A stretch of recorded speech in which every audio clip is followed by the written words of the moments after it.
Hello, friends. It's Jim McCarthy with American Vapor Manufacturers, back for another installment of our Shaping Vaping podcast. Today, we are so pleased to have one of the very most astute journalists on coverage of tobacco harm reduction and vaping, the inimitable Joe Nocera. You may have seen his writing on vaping starting back 10, 15 plus years ago in the New York Times, Bloomberg, and he's now with the Free Press, which we'll talk about. Terrific new outlet. And he had a piece in just last week, which is linked in our thread, about Juul's new authorization. And Joe, so pleased you're here. Thanks a million for joining us. Well, it's my pleasure, and I'm glad to be here. Our co-host, Joe Gitchell, is going to be patching in momentarily, but I thought we'd kick off you and I before Joe gets here. And I was thinking, talking with Joe in prep for the show, I'm at a loss to think of another journalist who's covered vaping issues longer than you have, none more diligently. And I know all of our listeners and people in our vape community are aware of that. I mean, I wouldn't go quite as far as decades, but I'll tell you how I got interested in it.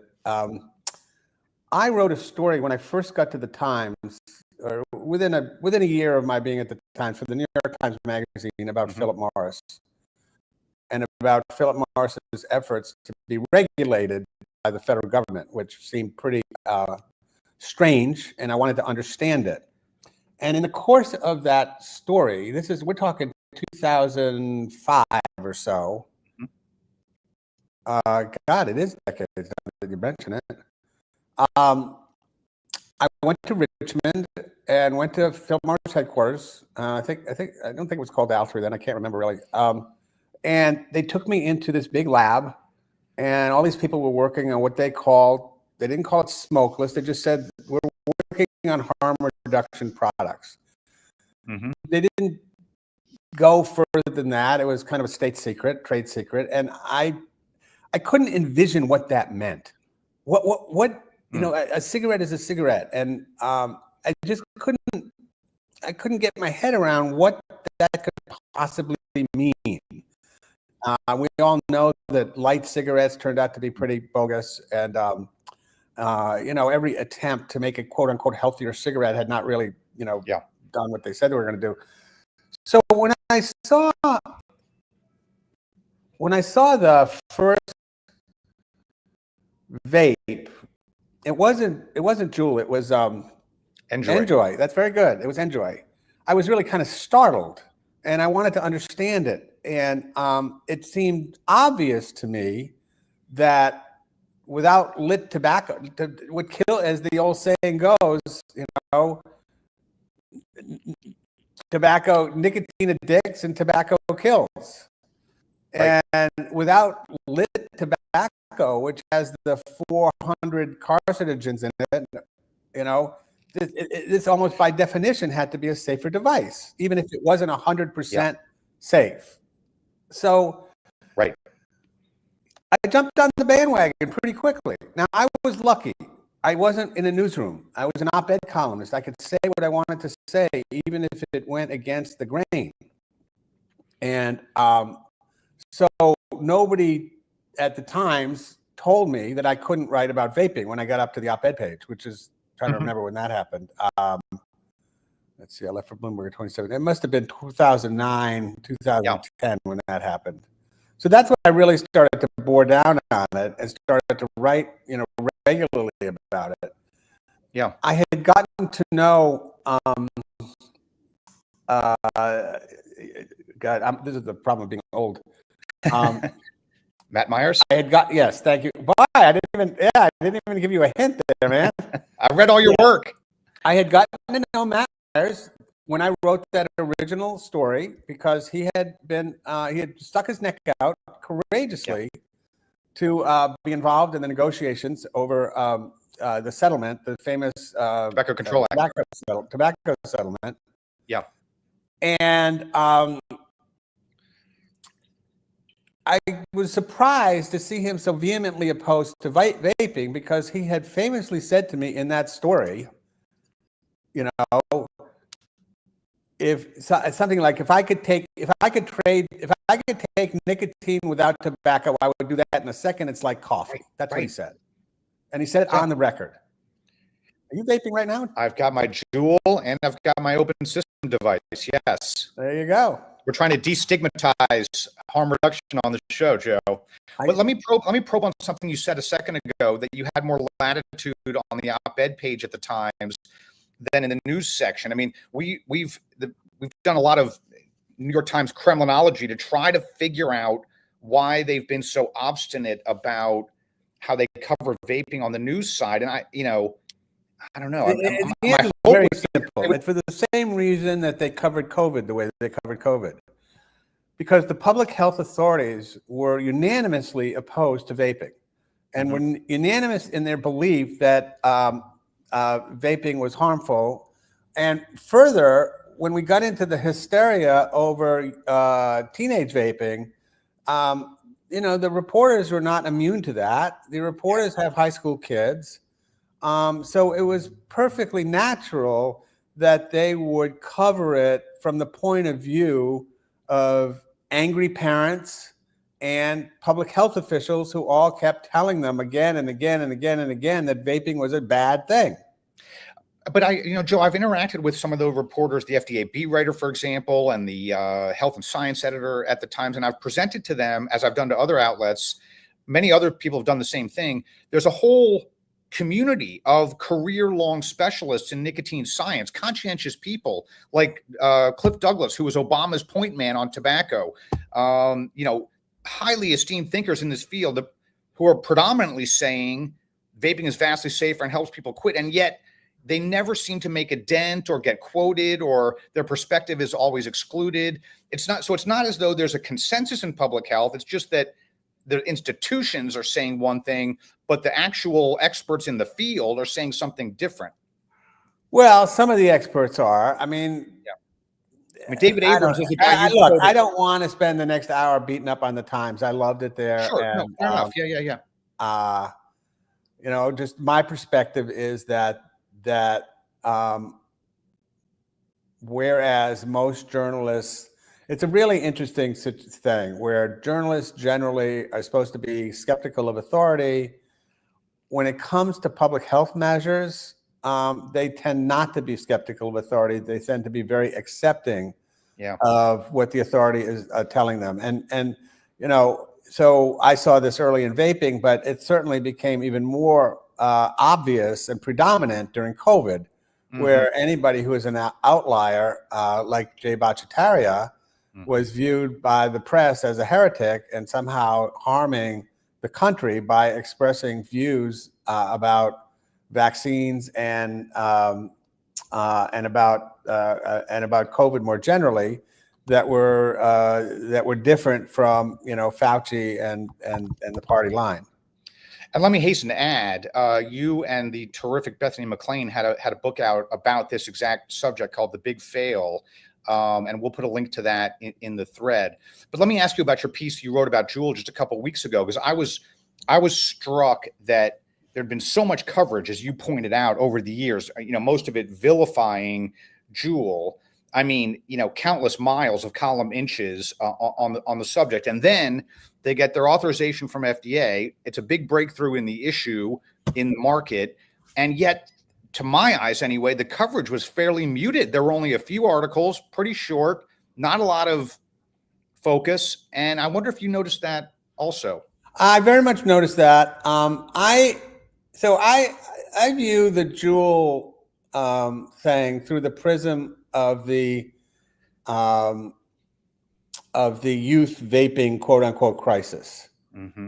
And like so many crises that reporters that newspapers and media outlets get completely caught up in, at a certain point it goes away. The coverage dies, and then it's almost like no matter what happens, it just doesn't, nobody cares anymore. I mean, to go back to cigarettes again, in the 1990s, the outcry over the evil cigarette companies was off the charts. I mean, investigations and the Wall Street Journal and the New York Times and ABC News and this just fight. It just you could.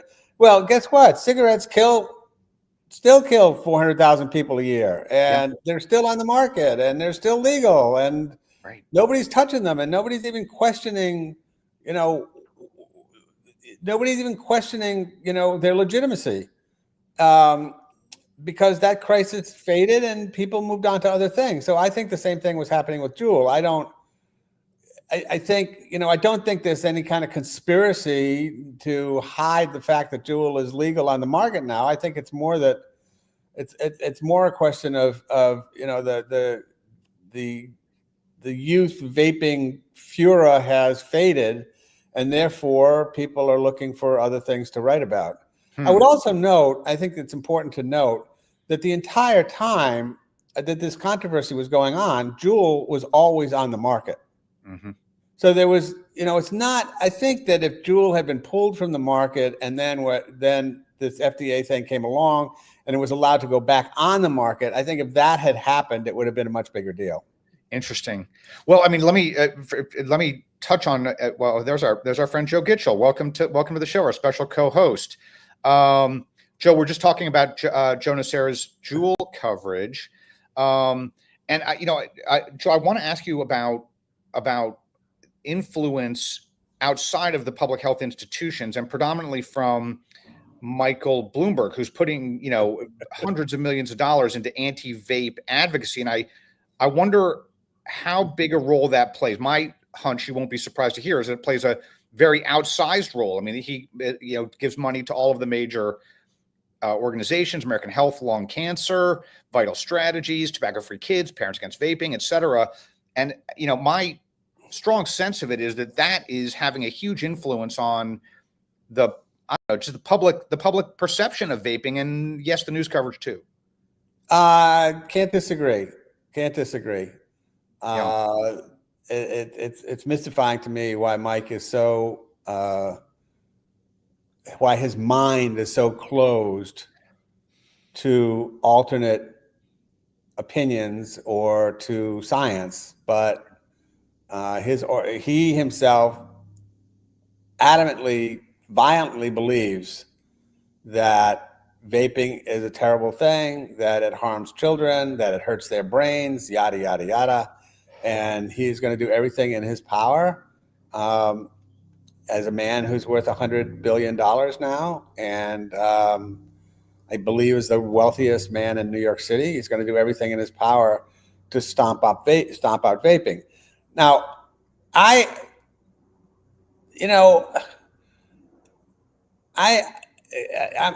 somewhat. I don't think it's the end of the world if high school kids vape, because it's a hell of a lot better than smoking cigarettes.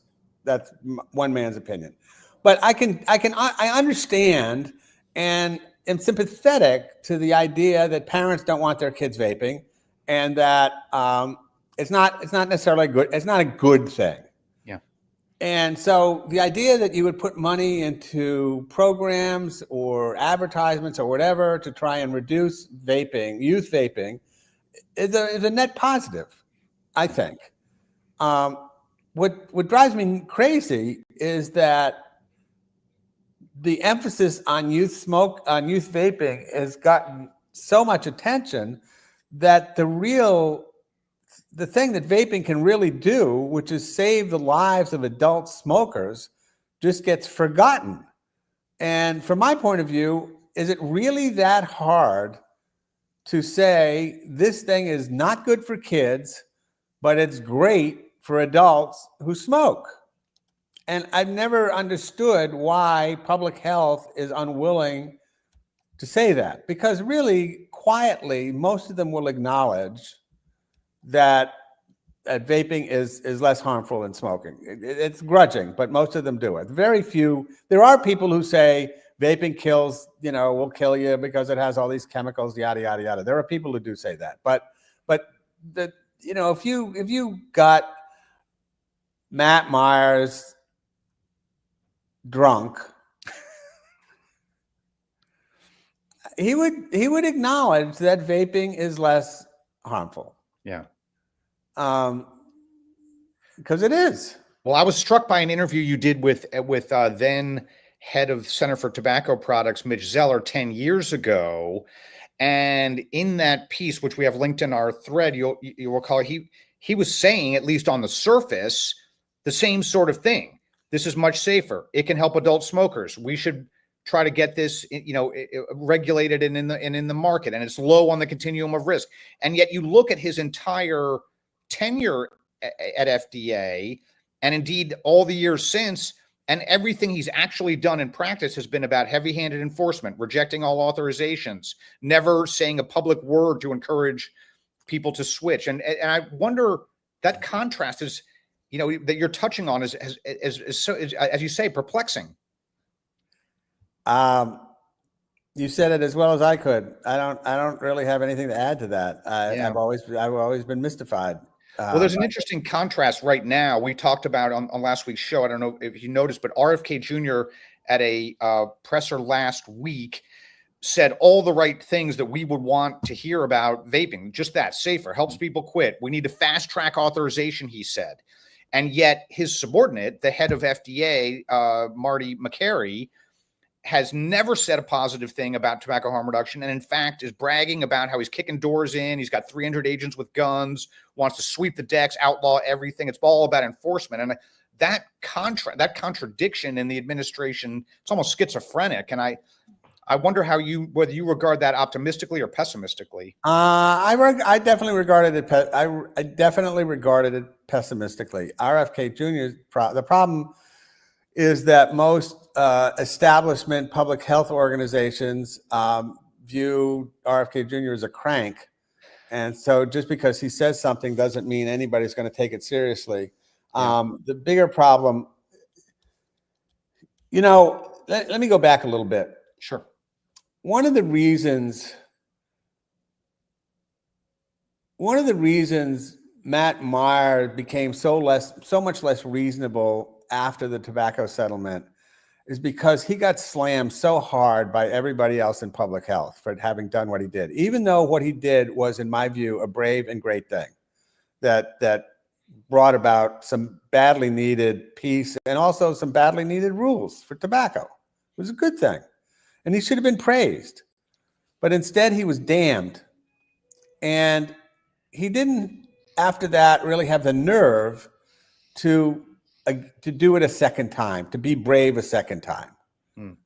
And I think that the blowback that anybody in public health gets if they speak reasonably about vaping is, I think they think it's not worth the trouble. It's just not worth it. Yeah. Well, that's a huge problem in the academic community too, because the researchers get ostracized, excluded from conferences, Right. Publicly. I mean, I look back and found 10 years ago, one of the preeminent voices on the other side of this debate, Stanton Glantz from University of San Francisco, took a swing at you after you did a piece in 2015 on this topic, and Glantz did a blog post, saying Nocera ran another column extolling the virtues of e-cigarettes. He said he would be right if people were switching, but it isn't happening. When smokers switched, most continue to use both at the same time, dual use. And he also says, Nocera repeats the 40-year-old assertion that nicotine's addictive, but tobacco kills. This may have been innovative in 1976, Glantz says, but we now know that nicotine has many toxic effects beyond addiction, particularly on the developing brain. Yeah, that's our Stan. That's our friend Stan. I know, but it's like, I mean, anyone that has a voice on their side, it's not just a reasonable debate about the merits of the science. It lurches immediately into this ad hominem denouncement. Yeah, that's really not the worst of it. I mean, I don't really give a shit what Stan Glantz says.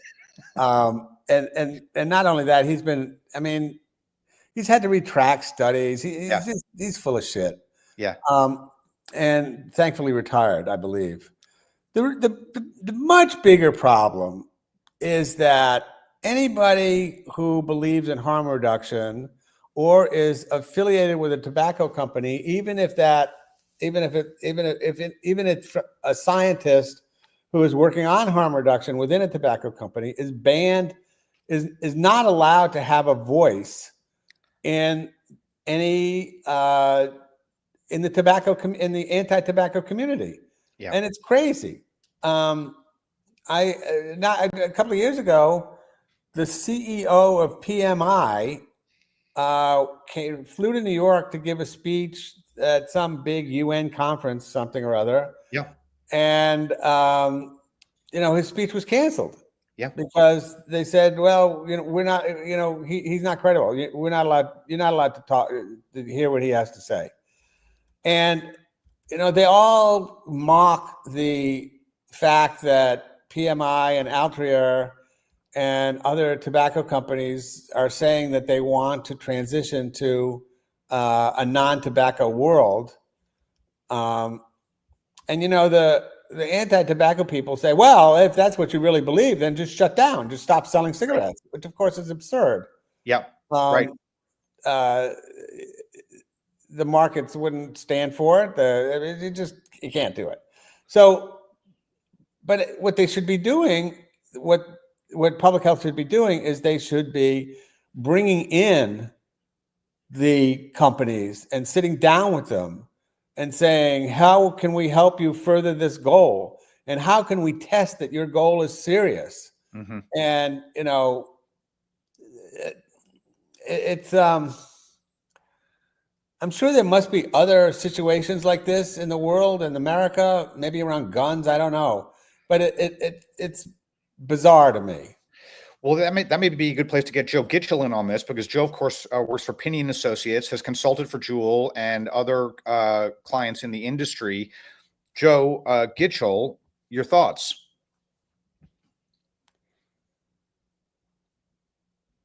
I think your mic might be muted, Joe. You're muted, Joe. No, I think you're still muted.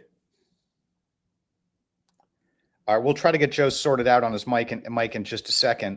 I wanted to ask Joe Nocera what you're looking for in your own reporting and journalism that's coming up. I mean, as you can imagine, our industry is kind of on the edge of our seat, hoping that RFK will make good on fast tracking devices. But at the same time, there's deep skepticism. I mean, Joe Gitchell thinks it's going to happen. I'm highly doubtful. What'll happen? That they'll fast more track devices. Now that Juul has gotten authorization. I mean, there's thousands of other devices that are awaiting application review, and the devices are fundamentally, the same. And whether FDA is going to authorize more or not.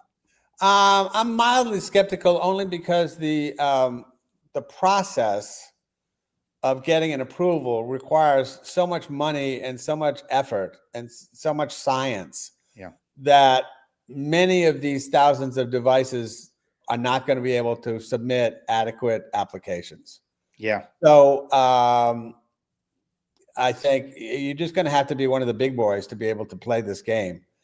I mean, that's of course, the irony there, of course, is that helps PMI, that helps Altria, right? It doesn't help the small upstart entrepreneurial companies. And it also hurts the consumer too, I hasten to add. I mean, when people go into vape shops, the variety in product device and nicotine strength and flavors all plays a role in what they select to switch from cigarettes to. And it boosts their chances of succeeding. And when you limit the market to, just a handful of devices, it inhibits that potential of getting people off smoking. True enough. Well, it's frustrating. Now? There we go. Oh, yeah, that welcome. Sounds like Joe. Did that work? We got you now. Yes, I'm clear. So I apologize for. Thank you. No. Well, because I still have a really good thought. Please. It was just sorry. So I apologize for being late and for screwing up the tech. Let me give an argument for why I think more authorizations are. I'm willing to hope for them. And a big part of this is what we don't see, which is all the work that Center for Tobacco Products is doing in their closed system of evaluating these applications. And they learn so much by doing. And that's a big part of my hope, is that there now are dozens of people who know so much more than they did 5 or 7 years ago. And Joe N., you make a fair point of what is that burden of evidence that needs to be submitted. Well, they still have a lot of applications that they haven't processed from before. So there's a catch up, but I'm gonna bet on, as someone who believes in state capacity to deal with public health challenges, I think they've learned, and I think they will go on from there. Do we know if Doge cut a swath through? They did. Mo- They did indeed. what- Many FDA, the decks were swept of all kinds of personnel at all levels. So yes, it had a huge impact, and a lot of FDA alums, like our old friend Mitch Zeller, has been vociferously complaining about that. So yes, that had a big impact. But Joe Nocera, I want to touch on a piece you did back in 2015, before FDA got the regulatory authority, when you were forecasting that product standards, setting a standard for these products as opposed to individual applications, might be a more reasonable way to regulate it. And it still seems like there's no sense at FDA that might be better for them, better for the consumer, better for the market. I wrote that. You did. You talked to Matt Myers about it in 2015. I have no memory of this column whatsoever. Your readers are avid followers, Joe. But that to my mind is a solution, and the fact that FDA continues in this, kind of Rube Goldberg steeplechase for each individual application, as you point out, it freezes out small entrepreneurs, but it's also harder on FDA. I mean, if they just created a product standard, that would enable far more products to be regulated. But at the risk of being the apologist, the law requires an application by application, product by product review.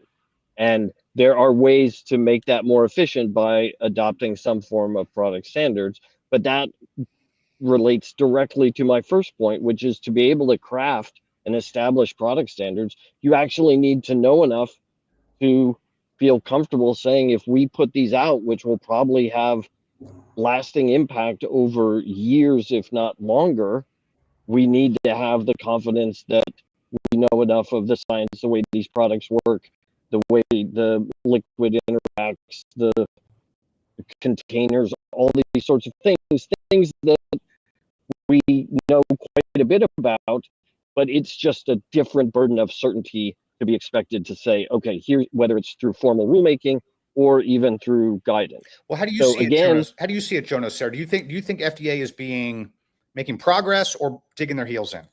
Well, I think the fact that Juul got approved suggests they're making progress. That's not a nothing thing. And I'm waiting to see. What I'm really waiting to see is how long will it take for the next approval, right? Or not approval or denial. Either way, right. Well, if it takes 5 years, then they're not making progress. If it takes 6 months, they're making progress. Yeah. Well, just in the few weeks since Juul got authorization, they in fact have denied many applications. But there's another interesting thing that's happening on the public health side at the same time, which is a lot of these groups like TFK, American Lung, Vital Strategies, and those are switching from opposition to tobacco to explicit opposition to nicotine. And it seems to be a position where they can oppose nicotine, and that enables them to, continue their crusade. Yeah, I've noticed that also. It's nuts. It's just nuts. Why not? Go after coffee. Why don't you do that? I mean, there's also there's a curious contradiction in this too, because so much of the opposition to vaping is based on the precautionary principle that we can't let these on the market until we're certain that they're safe, and that's a certain viewpoint, okay. But at the same time, the precautionary principle, like there's a harm that's actively happening, which is smokers who are not switching and don't have the ability and access, and that's costing lives by the day. And yet that penny never seems to drop on this issue. Isn't it amazing? I mean, it's just a function of the normalization of, cigarettes have been normalized for so long, Mm-hmm. and nobody is going to ever suggest let's just take them off the market or forbid people to smoke. They can't. They're not going to do that. So the vaping is new, relatively new, and the Sweetest Match, at least in the United States, is relatively new. And what's that new product that begins with a Z? Is Zyn. Zyn is relatively new. So, they're whatever harms they appear to cause are much. They don't have the history of tobacco, right? And tobacco, Tobacco Row and tobacco farms, and tobacco goes back hundreds of years. And even to this day, I don't know if you saw Graydon Carter's new memoir about the magazine industry, but the cover is a lovely portrait of him with a cigarette in his hand.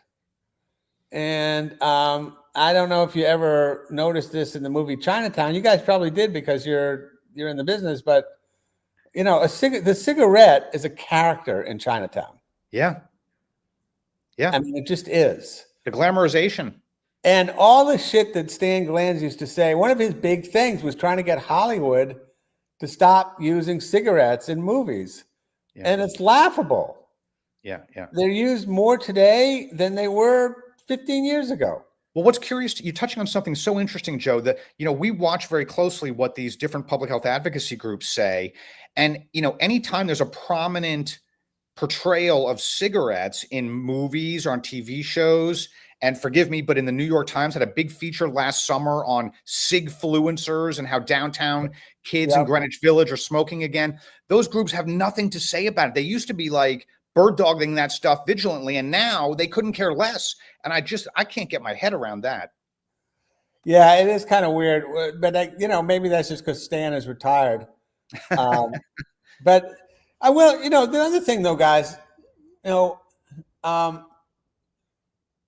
the youth, the effort to get kids to stop smoking has been immensely successful.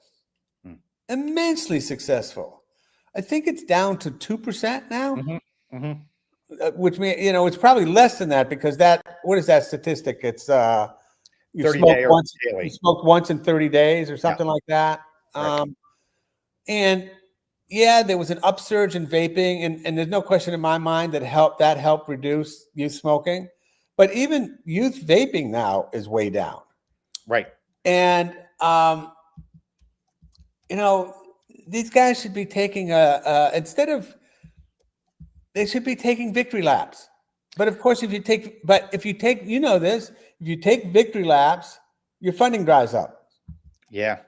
You got to have something you got to have some danger that's going to cause you to have your donors continue to send money your way. I think that's right. Although, it to my mind, that doesn't entirely get FDA itself off the hook, because they've done a, multi-$100 million ad campaign to dissuade youth vaping. And, they're Madison Avenue ads donated by large ad agencies, and they're very slick and well done. And they all portray vaping in this kind of dangerous, risque, verboten way. And just as we learned with the anti-drug ad campaigns, that appears to have a kind of rebound effect in which the kids, the audience, see that and they're like, oh, this is forbidden. This is dangerous. This is edgy. Yeah. I mean, they may have been actually introducing vaping to young people that would otherwise be oblivious. Yeah. Actually, to me, the thing that is most striking is how many people I talk to or bump into or whatever who are convinced that vaping is as bad as cigarettes. That's the shocker. It's terrible. And the fact that public health makes no effort to explain that that's not true is criminal. You know, you're making me remember a terrific podcast episode that you and Bethany McLean did last year More for than your that. book. Might have been more than that, but vaping came up, and you were making some of the same points you're making here. Bethany's has not covered vaping and is, you know, let's just say a lay audience in this. And I was struck at how resistant she was to your point of view on it. And I guess my question is, what's it like when you speak with other smart, savvy, highly intelligent journalists about this topic? How's that go? Well, it's not journalists per se. It's just smart people. Sure. You know, I don't really talk about this much with journalists, but I do talk about it. It does come up, just I don't know, here and there in life, and you know, I try to make my points. I almost never persuade anybody. Wow.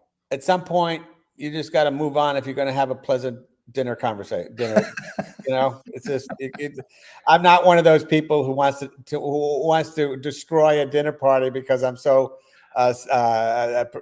convinced that I have to persuade them I'm right. But was that the same thing true on your book about COVID? Did people? Oh my God! Don't get me started. You got a lot of blowback? No, we didn't get any blowback. You know why? Nobody reviewed it. Oh gosh. I mean, think about this. I'm former New York Times, former Bloomberg, current Free Press, Bethany McLean, contributing editor of Vanity Fair, one of the best known business writers in America. The book was not reviewed by the New York Times, by the Wall Street Journal, by the FT, by NPR. Nobody reviewed it. And how would you explain that? It's pretty simple. We didn't take the party line.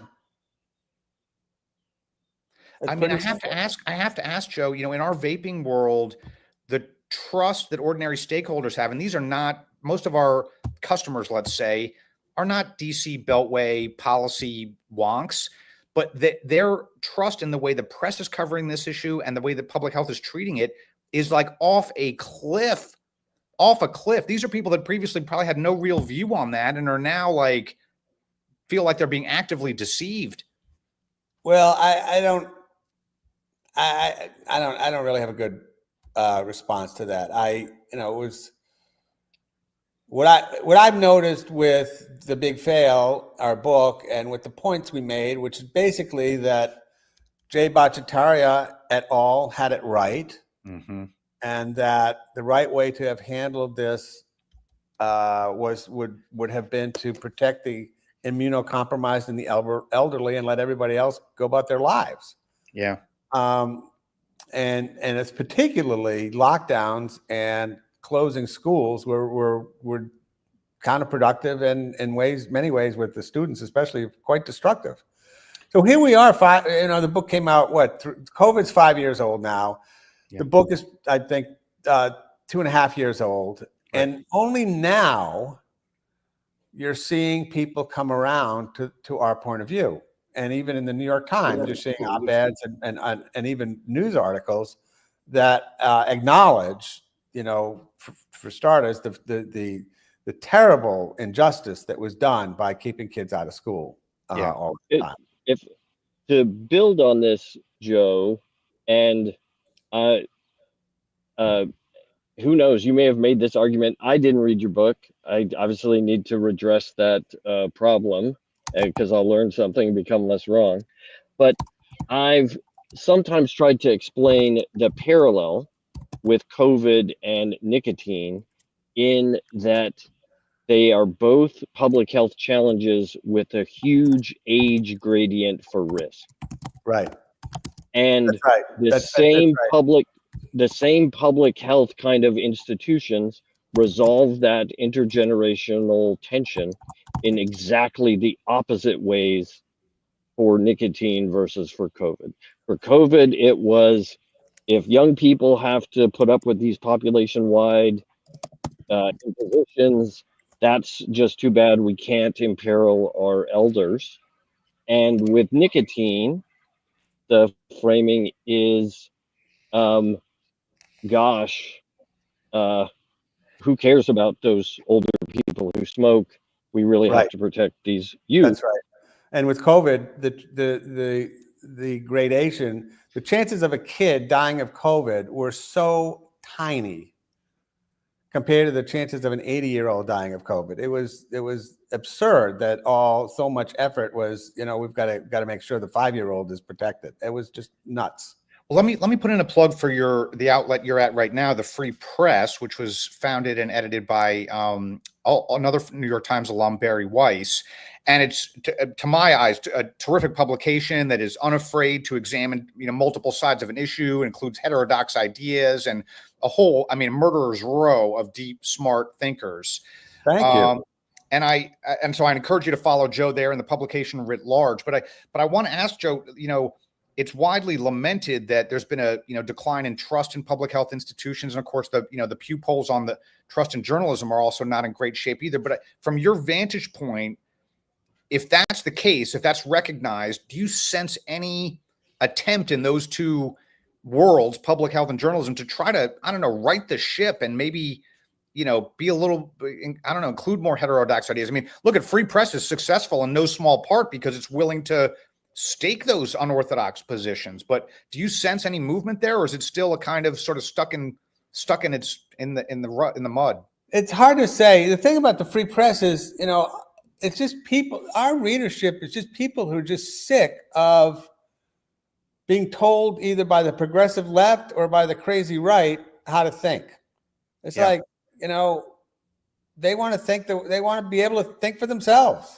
And I think that in the public health community, certainly in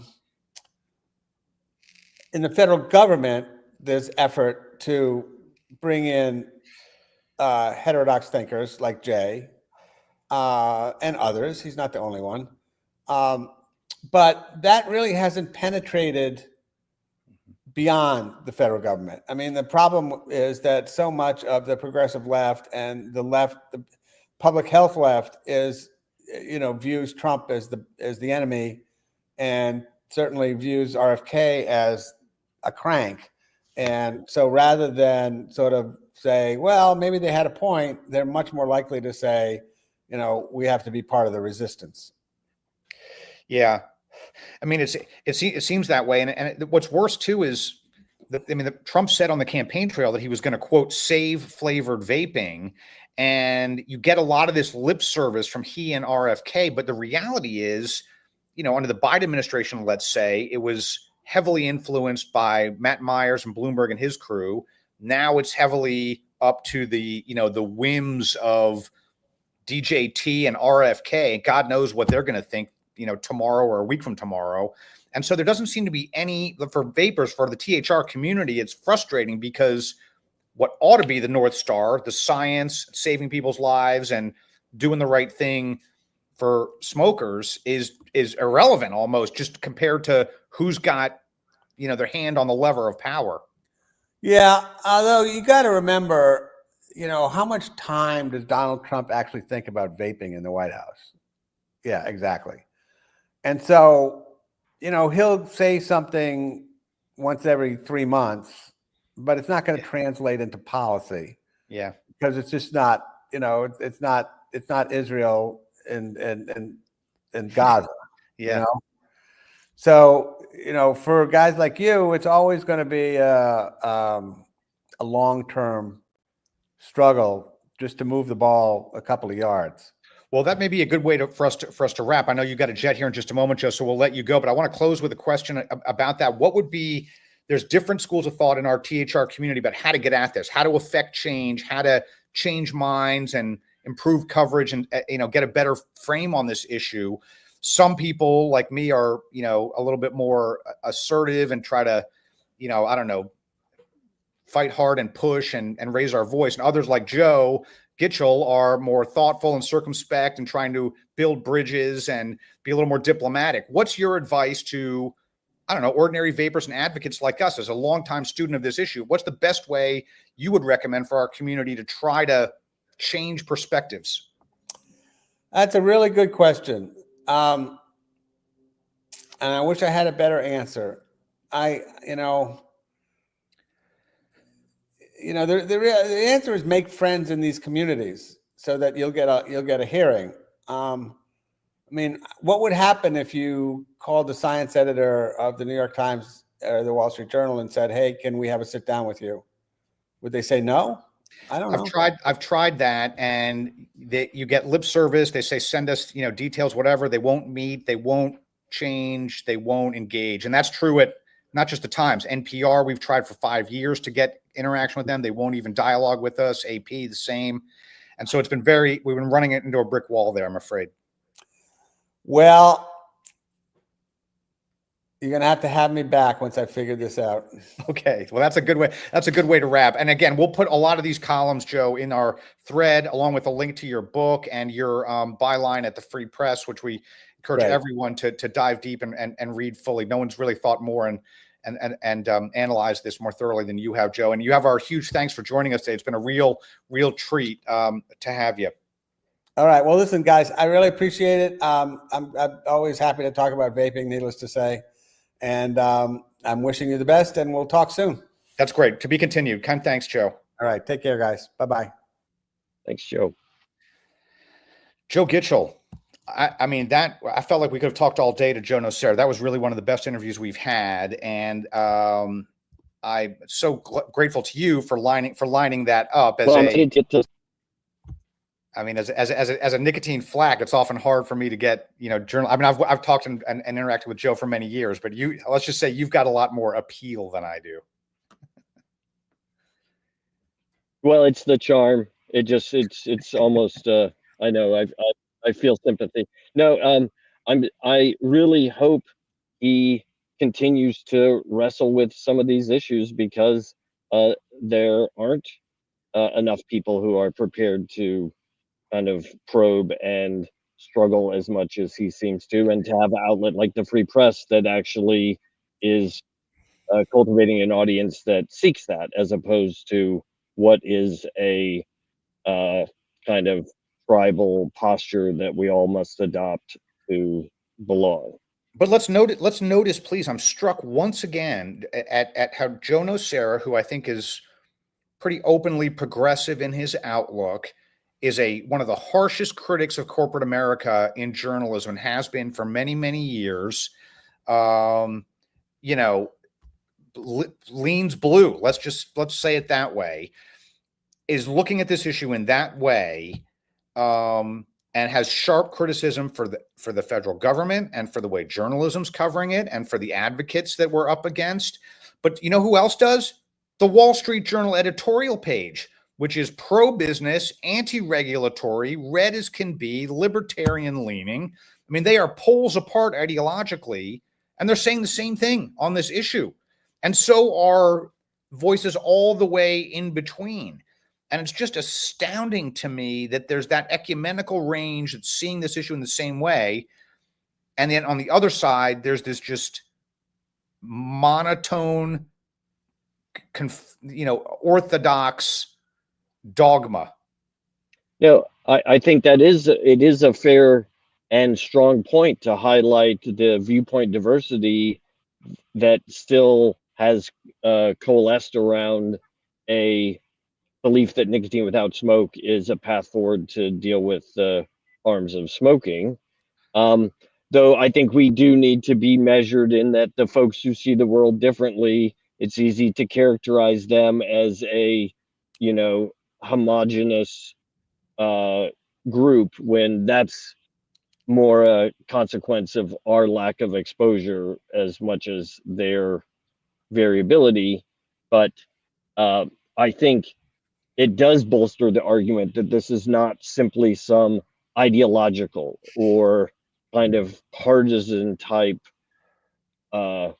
consequence, as opposed to people with very different worldviews have looked at this issue, these policies, this evidence, and have come to an alignment around nicotine's not going away, but how can we make sure that people get it without having to inhale smoke? Joe said an interesting thing before you jumped on, which was that in his early writing, 10 plus years ago, about vaping and tobacco harm reduction, he had a lot more latitude to do it at the New York Times because he was on the op-ed page, which is to say in the editorial section. in which those writers can, pick their own topics and can voice whatever opinion that they take on it. Whereas if he had been in the newsroom, he said, it would have been shut down. And I was really struck by that. And you'll be pleased to know, Joe, my blood pressure didn't spike, and I didn't take out my 5-iron to bash the china cabinet. I probed him on just why that was so. I mean, these are intelligent, astute analysts of public policy who, oh, by the way, promise the public that they're going to convey it accurately. And if there's a dispute, present both sides. How is it possible that there's that, stifling influence? And, I invite people to go back and see what he said about it exactly. But, it came down to, just to paraphrase, sort of the vibes. Their parents, this is what public health is telling them. They trust institutional authority. And I mean, you heard what he said about how talking to ordinary people he knows at dinner parties, and it's like, can't even make a dent. But that raises an obvious question I'll put to you, Joe, which is, we often talk about the best ways to engage with journalists and reporters covering this issue. If a guy like Joe Nocera, with his credentials, his track record, his stature, I mean, the op-ed page of the New York Times, that is one of the highest perches in all of journalism. This guy's a legend in his field. If he can't even make a dent on ordinary reporters that are covering this, what hope does a nicotine flack and a, tobacco consultant like yourself have?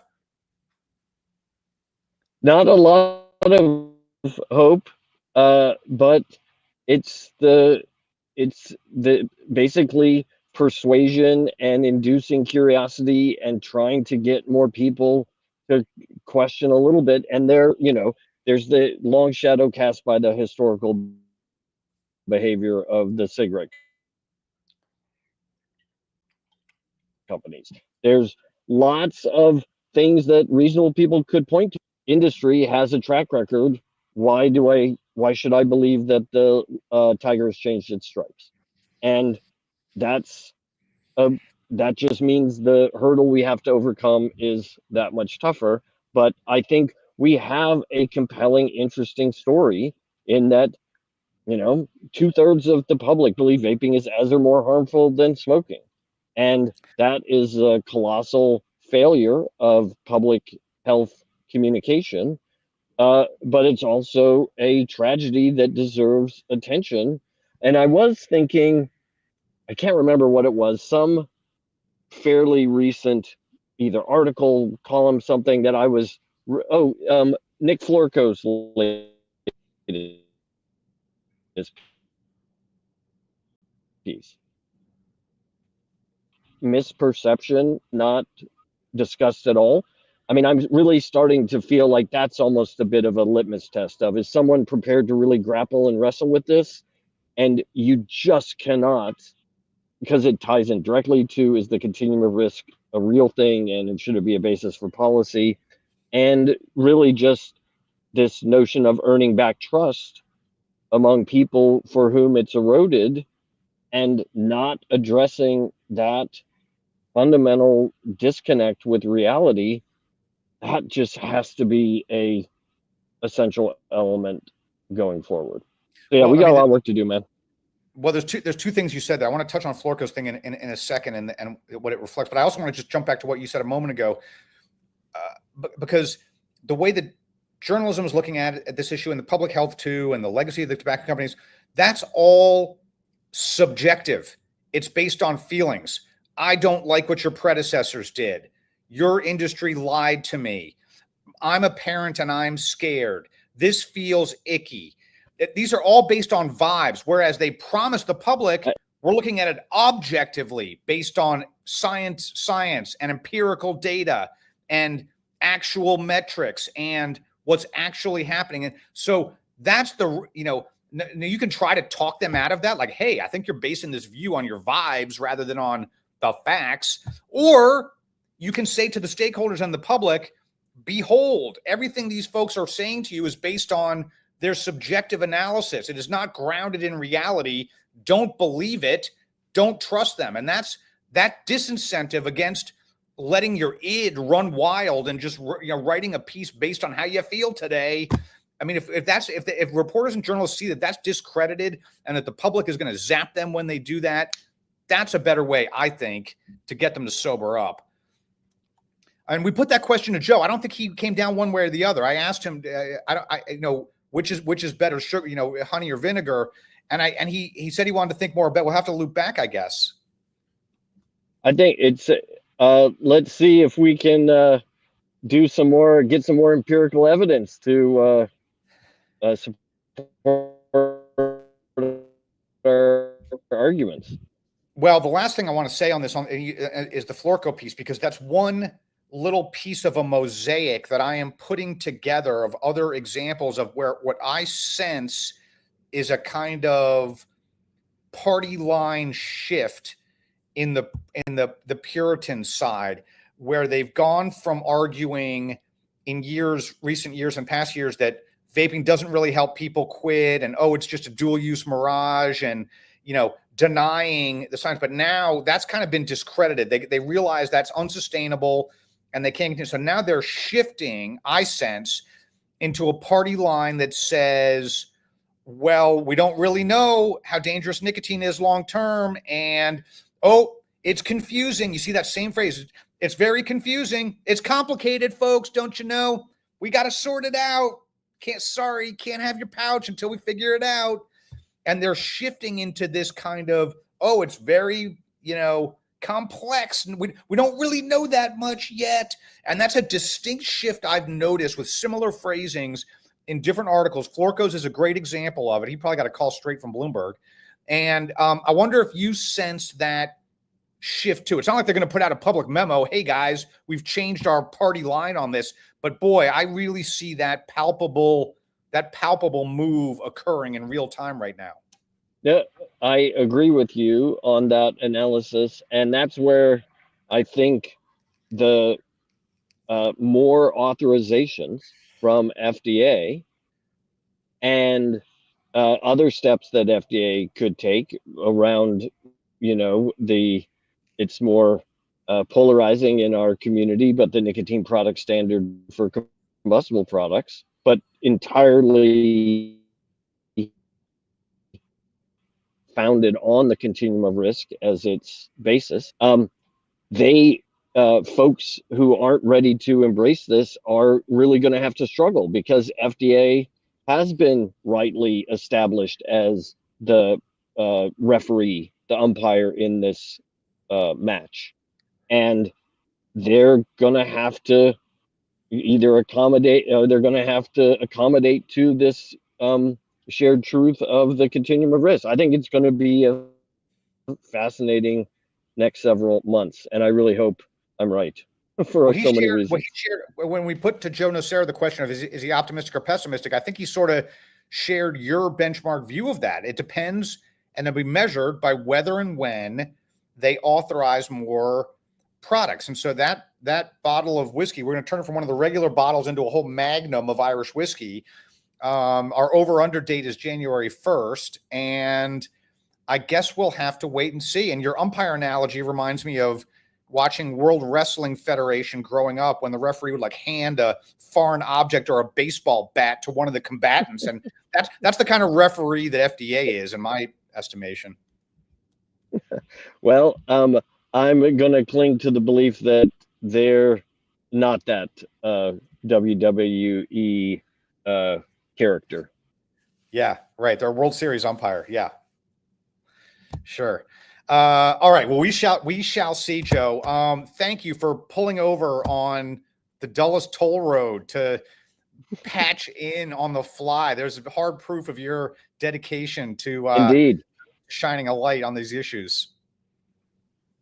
Thank you for accommodating. And thank you too for lining up Joe Nocera for us. It was really terrific. We'll have lots more to say about this in the thread. Let's keep the convo going. And there, friends, you will find some of Joe Nocera's terrific columns going back some years, the link to his book and to the free press. And here's hoping we'll have him again. It sounded like he was willing, and I played as nice as I could. And You brought your genteel approach as always, so that put some powdered sugar on it. Let's hope. And we'll try again with Joe. Wonderful. All right, and you're taking a break next week, so is that right? We'll see you maybe either late in the month or perhaps after Labor Day. Well, 2 weeks. We could, if you're game to do 2 weeks from today. Sure, I'm up for that. Yeah, I am too. Okay, that's great. Well, we'll put a pin in that then, friends, and we'll see you 2 weeks from now. This has been Jim McCarthy with American Vapor Manufacturers, joined as ever by Joe Gitchell. Thanks for listening, and we'll see you soon. Thanks, Jim.